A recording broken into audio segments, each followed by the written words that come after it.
हाय, मी सौरभ शिंदे. आज आपण cash budget हा टॉपिक बघतोय.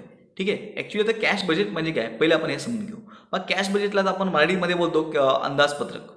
बघ ना, म्हणजे कॅश बजेट म्हणजेच काय, कॅशचं काय अंदाजपत्रक. म्हणजे कोणत्या मंथला किती तुमच्याकडे कॅश होती हे तुम्हाला कळतं, किंवा किती ओव्हरड्राफ्ट किंवा लोन तुम्ही काय प्रोव्हाइड केलात का, कॅश कमी पडले असेल तर आपण ओव्हरड्राफ्ट फॅसिलिटी घेतो बँकेकडून, ती तुम्ही घेतली आहेत का, हे सगळे इन्फॉर्मेशन तुम्हाला कशात मिळते, कॅश बजेटमध्ये मिळून जाते. ठीक आहे. हे तुम्हाला कसं प्रत्येक मंथ वाईज दिलं असं किंवा इयर वाईजही देऊ शकतात. ठीक आहे. बघूया आपण आता तुम्हाला समोर एक डिस्प्लेवरती प्रॉब्लेम दिसतोय. त्यामध्ये बघा तुम्हाला त्यांनी काय विचारलंय, बघा company modern company wishes to arrange the overdraft facility. त्यांनी overdraft facility with its banker during the period April to जून.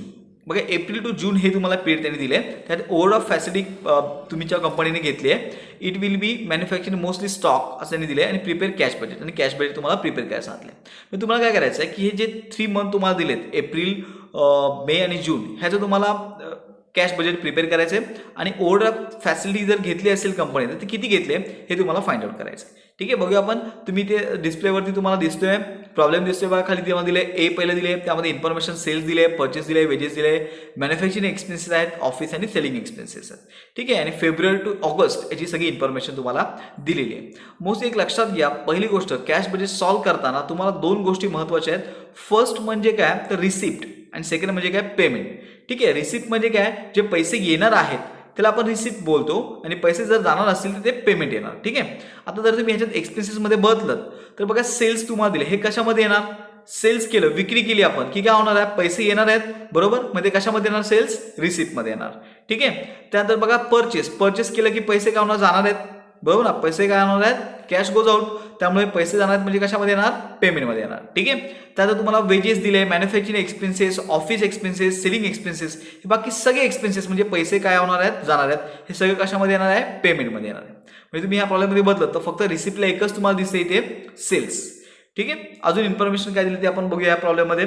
तर तुम्ही बघितलं तर बी मध्ये बघा कॅश ऑन हँड, म्हणजे तुम्हाला 1/4 म्हणजे 1 एप्रिलचं ओपनिंग बॅलन्स तुम्हाला 25,000 दिले.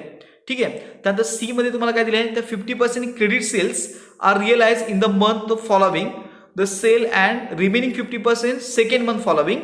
ठीक आहे. म्हणजे त्यांनी काय म्हटले, जे सेल्स आहे तुमचं त्यातलं 50% जी अमाऊंट आहे, सेल्स तुम्ही जे सेल केल्यात त्यातली 50% अमाऊंट तुम्हाला कोणती मिळते, तर लास्ट मंथची मिळते. म्हणजे समजा सपोज तुम्ही काय केलात, तर आपण आता एप्रिलपासून फाइंड आउट करतो ना, म्हणजे एप्रिलचं तुम्हाला जर पैसे पाहिजे असतील किती सेलचे मिळाले, तर मार्चचे तुम्हाला 50% मिळाले असं त्यांना म्हणायचं.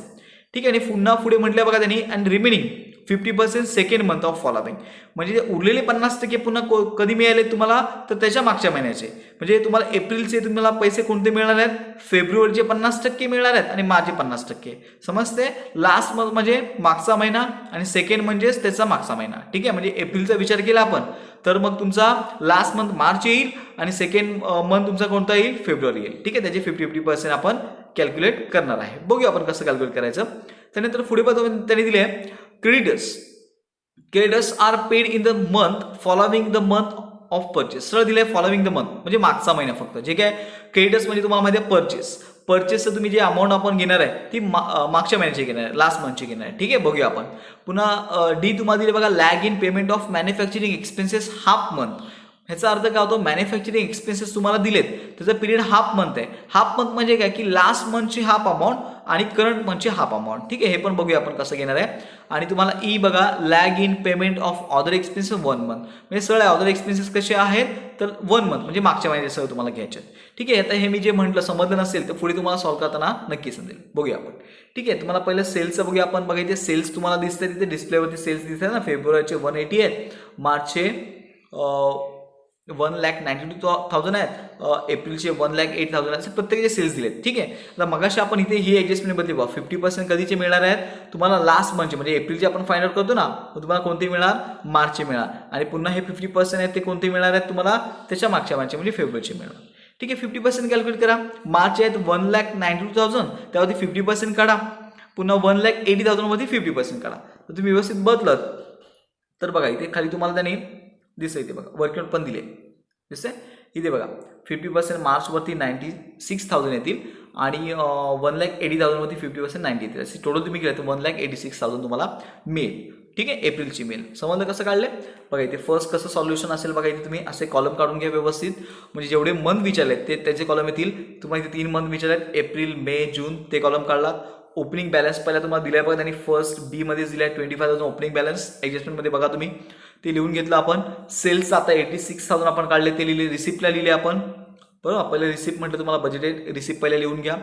रिसिप्टला का लिहिले? सेल्सचे पैसे आपल्याला मिळणार असतात, रिसिप्ट असते म्हणून रिसिप्टला लिहिले आपण.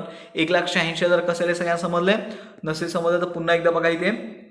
मी म्हटलं तुम्हाला मार्चच्या 50% आणि फेब्रुवारीचे 50%. असं का? तर 50% लास्ट मंथ आणि 50% सेकंड लास्ट मंथ असं त्यांनी म्हटलेलं आहे.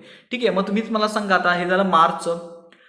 ठीक आहे, मग मेचे तुम्ही कसे काढणार? बघा ना, तुम्ही विचार केला तर आता आपण मार्चचं जे बदलं ते मग एप्रिलचं बदल ते मार्च आणि फेब्रुवारीचे 50% घेतले. मग तुम्हाला मेचं काढायचं, मग तुम्ही काय करणार? तर एप्रिलची 50% आणि मार्चची 50% घेणार. समजते? म्हणजे तुम्ही आता इथे बघा 1,92,000चे 50% घ्या. 96,000 येतात बघा, बरोबर. त्यानंतर 1,08,000चे एप्रिलचे 1,08,000 आहेत त्याचे 50% घ्या. ठीक आहे, बरोबर. 54,000 त्याचे तुम्हाला मिळतील. मग टोटल करा दोघांची आणि ती टोटल कुठे लिहायची तुम्हाला? इथे बरोबर बघा इथे मेच्या समोर लिहायचे. 1,50,000 तुम्हाला मिळेल. सेम तुम्ही जूनचे करताना कसे घेणार आहेत? हे कसे येतील? 1,41,000. तर तुमचे जूनच्या अगोदर म्हणजे मेचे 50%. ठीक आहे, मेला तुम्हाला दिलेत ते आपण बदलं 54,000 आलं. आणि त्याच्या अगोदर म्हणजेच एप्रिलचे जी काही अमाऊंट आहे त्याच्या 50%. एप्रिल आणि मेची 50%, दोघांची 50% तुम्हाला घ्यायची. इथे बघा, ठीक आहे. हे बघा इथे तुम्हाला इथे एप्रिलचे 1,08,000 ह्याचे किती येणार? 54. त्यानंतर मार्चचे 1,92,000 दिले ना, ह्याची 50%. आता 1,92,000चे 50% किती येतात बघा? मेची 50%. जूनचं आपण काढतोय ना, 1,74,000ची 50% आणि हे 1,08,000ची 50% काढा. जे काय येतील ते इथे तुम्ही लिहून घ्या, टोटल करा. ते तुम्हाला इथे बरोबर बघा कसे मिळतील? जूनचे मिळतील. समजलं सगळ्यांना कसं काढलं आपण सेलची अमाऊंट? त्यानंतर बघा पुढचे जे अमाऊंट आहेत म्हणजे तुम्हाला क्रेडिटर्स, पहिले क्रेडिटर्स म्हणजे परचेस, त्यांनी 1 मंथ दिले, फॉलोविंग मंथ म्हटलंय की नाही, म्हणजे 1 महिन्याचा पिरियड आहे. म्हणजे तुम्ही जर इथे बघितलं तुमचं परचेस आहे, समजा एप्रिलचं तुम्हाला परचेस पाहिजे असेल एप्रिलचं, तर तुम्हाला कोणतं घ्यावं लागेल? मार्चचं घ्यावं लागेल 1,44,000. तुम्हाला मेचं पाहिजे तर तुम्हाला एप्रिलचं घ्यावं लागेल 2,43,000. आणि जर तुम्हाला जूनचं पाहिजे असेल तर तुम्हाला कोणतं घ्यावं लागेल? मेचं घ्यावं लागेल 2,46,000. बघा ह्या तिन्ही अमाऊंट सेम इथे बघा खाली ते आपण आन्सरमध्ये घेतल्या आहेत. हे बघा परचेसच्या आता म्हटल्याप्रमाणे तिन्ही अमाऊंट आपण घेतल्या. का घेतल्या समजलं? 1 मंथ पिरियड आहे, म्हणजे लास्ट मंथ जो काय असेल त्याच्या अमाऊंट तुम्ही इथे सगळ्या लिहिणार. ठीक आहे, याचा मिनिंग काय होतो समजते ना? म्हणजे पैसे तुम्ही ॲक्च्युली सेल केलात कधी ते महत्त्वाचं नाही आहे, ते पैसे कधी आले तुमच्याकडे किंवा परचेस तुम्ही कधी केलात हे महत्त्वाचं नाही आहे. ते पैसे तुम्ही कधी पेड केला. परचेस केले एप्रिलला पण पैसे पेड केले असेल मेला, त्यामुळे असं आपण लिहिलं. म्हणजे 1 महिन्याचं तुमच्याकडे क्रेडिट पिरियड आहे. ठीक आहे, त्यामुळे ते लास्ट मंथचे पैसे आपण इथे घेतोय सगळे. समजलं? परचेस समजलं. त्यानंतर पुढचं त्यांनी तुम्हाला कसलं दिलंय बघा इथे. तर त्यांनी बघा इथे हाफ मंथ दिले मॅन्युफॅक्चरिंग एक्सपेन्सेस. आता व्यवस्थित जर बघितलं तर मॅन्युफॅक्चरिंग एक्सपेन्सेस बघा, हे बघा मॅन्युफॅक्चरिंग एक्सपेन्सेस तुम्हाला दिलेत. हाफ म्हणजे काय की जे चालू महिना आहे तुमचा, म्हणजे एप्रिलचा आपण फायनल करतो ना, एप्रिलचे हाफ अमाऊंट आणि लास्ट मंथची म्हणजे त्याच्या अगोदरचा महिना कुठचा? मार्चचे हाफ अमाऊंट तुम्हाला घ्यायचे. ठीक आहे, जर तुम्ही इथे बघितलं तर बघा एप्रिलचे 3,000 आहेत, 3,000चे हाफ किती येणार? 1,500. त्यानंतर 4,000 मार्चचे त्याचे हाफ किती येणार? 2,000. मग 2,000 प्लस 1,500 असे टोटल झाले किती? 3,500. पहा तुम्ही बरोबर इथे जर सोल्युशनमध्ये बघू शकता. मॅन्युफॅक्चरिंग एक्सपेन्स बघा 3,500 घेतले. सेम तुम्ही कॅल्क्युलेट मेचे करायचे आहेत आणि जूनचे करायचे. समजलं ना? मेचे करताना तुम्ही काय करणार? एप्रिलचे हाफ अमाऊंट आणि मेचे जे काय असतील वरती मॅन्युफॅक्चरिंग एक्सपेन्सेस त्याचे हाफ अमाऊंट घेणार. ठीक आहे, जूनचे करताना मेची हाफ अमाऊंट आणि जूनची असेल त्याची हाफ अमाऊंट अशी टोटल करून घेणार. समजलं? मॅन्युफॅक्चरिंग एक्सपेन्सेस कसे आले? हाफ मंथचे. ठीक आहे, त्यानंतर तुम्ही जर बघितलं तर बघा इथे तुम्हाला last lag in payment other expenses म्हणजे जे काही बॅलन्स उरलेले आहेत ते सगळे एक्सपेन्सेस 1 मंथ सरळ दिले आहे. म्हणजे बघा खूप इझी आहे. उरलेले म्हणजे आता उरलेले कोणते? वेजेस उरले इथे तुमचं ऑदर ऑफिस एक्सपेन्सेस आणि सेलिंग एक्सपेन्सेस आहे, ह्यांचं 1 मंथ आहे. म्हणजे तुम्हाला एप्रिलचे पाहिजेत ना, मग एप्रिलसाठी तुम्ही कोणते घ्या? मार्चचे घ्या. मेसाठी एप्रिलचे घ्या आणि जूनसाठी मेचे घ्यायचे. सरळ बघा 14, 11, 12,000. सरळ बघा आपण वेजेस 14, 11 आणि 12,000.